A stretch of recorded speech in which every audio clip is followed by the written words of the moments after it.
It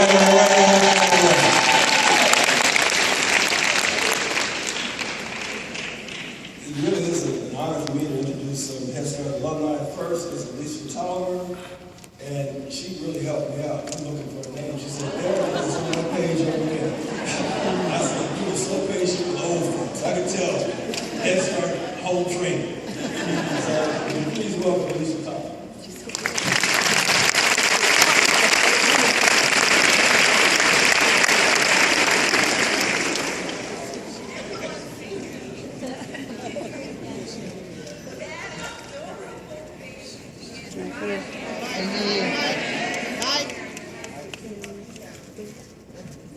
All right. Good morning. Can everyone see me? That adorable baby is my Head Start princess. Her name is Yame. I'm Alicia Tolliver. I'm Parent Policy Council President of the Aerosy Music Parent Child Center here in Washington, D.C. I joined Head Start in 1999.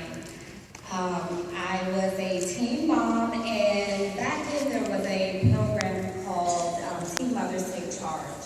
So that program was specifically designed to make teen mothers feel important.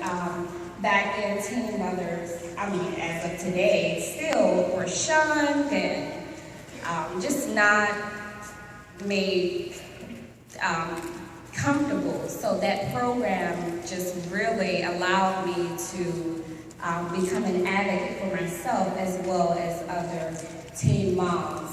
I became a breastfeeding counselor in that program where I counseled other teen moms. The importance of breastfeeding. I got my certification through La Leche League and also through the Department of Health. As the years went on, I had another child where she attended music as well. And I walked through the doors of music with this daycare mentality.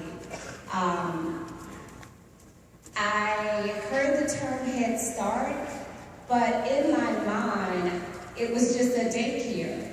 But I became so overwhelmed with the amount of support from the social worker, the family advocate, the mental health counselor, the executive director. I had no choice but to accomplish the goals that were set during the partnership agreement that I made when I entered the program. And when I say overwhelmed, I really mean overwhelmed. At that point, I had no family. I was on my own at 17. I was adopted, and back then, it was so easy to become lost in the system, especially if you're a DC native. You know that children are lost in the system a lot. Music became my family. And last night, I was at the gala and the award ceremony, and all I can remember as I'm on my way home, 2 words: Ron Herndon. I was totally not expecting, a paradigm shift in threefold. For one, Ron, Mr. Herndon, reminds me so much of my dad. Rest in peace. My dad passed away when I was 9. But my dad, very intelligent, spoke 5 languages, very strong and encouraging, very compassionate. He's a fire sign. We have the same birthday. He's an Aries, so he's definitely going to make sure it gets done. And as Ms. Yasmina said yesterday, if you're not doing it the right way, he will politely say, well, I think you should do it this way, and here's why.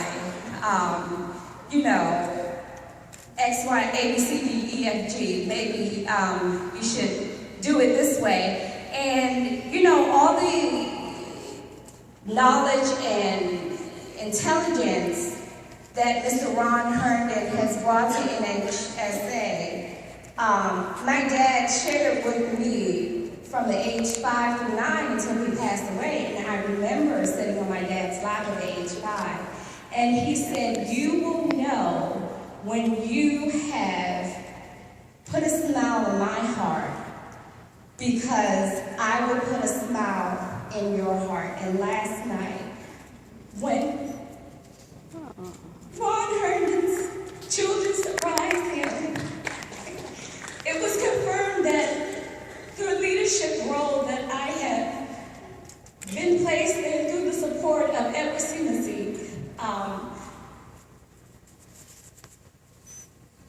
it's like my dad was there, you know.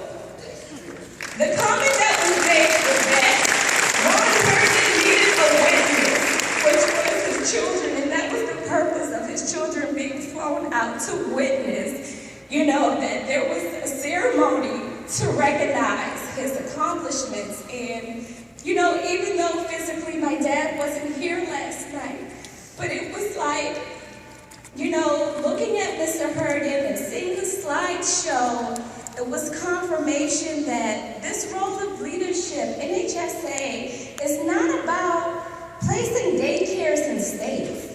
It's not about placing daycares in state and make sure we get the money, you know, to just build another daycare. It's not about that.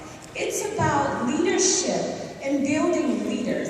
And the executive director of Edward Seamasy Parent-Child Center, Ms. Alumni, is one leader who is such a great leader. The statement of leaders yield leader couldn't be more true with Ms. Keys. I have been her shadow, and you know, if she's a leader, I am destined to be a leader as great as Ms. Keys. My mom just passed away, and I made the statement that I don't have a family. And I'm looking at all these people. I have the biggest family that I could ever have. But my goal is to never walk away from NHSA. I heard someone make the comment last night, whatever your goals are, even after you retire from NHSA, stay close to NHSA. Don't just walk away. Stay close to Head Start and continue to support Head Start.